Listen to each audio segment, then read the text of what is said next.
आणि एनडीएच्या मंत्रिमंडळाचा विस्तार होणार आहे अशी चर्चा आहे। मग महाराष्ट्रातले मुख्यमंत्री दिल्लीत जाणार का अशी ही चर्चा आहे। तुम्हाला काही ठाऊक आहे काय म्हणजे मुख्यमंत्री जाणार आहेत? बघा, महाराष्ट्राचे मुख्यमंत्री दिल्लीत जावे का याबद्दल तर त्यांचं केंद्रीय नेतृत्व निर्णय घेत असतं, परंतु महाराष्ट्रामध्ये देवेंद्रजी अतिशय चांगल्या प्रकारचं काम करतात। त्यांच्या मंत्रिमंडळातील त्यांचा सहकारी म्हणून मी तुम्हाला स्पष्टपणे सांगतो। पण मला जर तुम्ही विचाराल तर श्रीकांत शिंदे दिल्लीमध्ये केंद्रीय मंत्रिमंडळात जायला हवे या मताचं मी आहे, कारण शेवटी श्रीकांत शिंदे अतिशय चांगल्या प्रकारचं काम करतायत। पक्षाचं युवा नेतृत्व म्हणून त्यांच्याकडे बघितलं जातं। 3 वेळा कल्याण लोकसभेचे खासदार आहे आणि एवढंच नव्हे तर भारताचं प्रतिनिधित्व पूर्ण जगामध्ये त्यांनी 3 ते 4 वेळा प्रत्येक देशामध्ये जाऊन अतिशय चांगल्या प्रकारचं केलेलं आहे।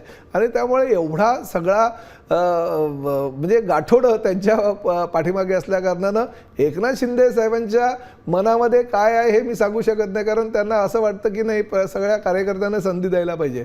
पण त्यांचा सहकारी म्हणून मला जर तुम्ही विचाराल तर श्रीकांत शिंदेंना ते नेतृत्व द्यायला हवं। चल हरकत नाही, केंद्रात आपण श्रीकांत शिंदेंना मंत्री करूयात। नवं नेतृत्व आहे, स्वतः डॉक्टर आहेत ते, त्यामुळे उच्च शिक्षित आहेत, संधी मिळायला काही हरकत नाही, दिली पण पाहिजे। 3 टर्म झालेल्या आहेत। पण मग मुख्यमंत्री जर इथेच असतील तर मग तुमच्या नेत्यांपैकी अनेक जण म्हणतात की आमचे मुख्यमंत्री होणार, शिंदे साहेब पुन्हा मुख्यमंत्री होणार, शिंदे मुख्यमंत्री नेते अनेक जण काय मी पण म्हणतो, पण शेवटी पक्षाचा कार्यकर्ता प्रत्यक्ष पक्षाचा शिवसैनिक मित्र म्हणून किंवा ते आमचे नेते म्हणून मलाही असं वाटतंय एकनाथ शिंदे साहेबांनी राज्याचा मुख्यमंत्री व्हावा।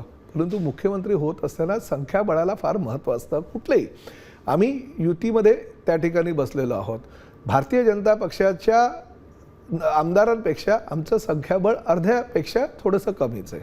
आम्ही 60 आणि 63 आमचं संख्याबळ आहे। 128 पर्यंत भारतीय जनता पक्षाचं संख्याबळ आहे। त्यामुळे संख्याबळानुसार त्यांचाच मुख्यमंत्री आहे। जे माझ्यासारखे शिवसैनिक कार्यकर्ते मित्र किंवा नेते असं म्हणतात त्यांनी येणाऱ्या 2029च्या निवडणुकीमध्ये लोकसभेमध्ये जास्त मेहनत करावी, खासदार निवडून आणावे, विधानसभेमध्ये जास्त मेहनत करावी, अजून जास्त आमदार निवडून आणावे आणि मुख्यमंत्री पदावर दावा करावा या मताचा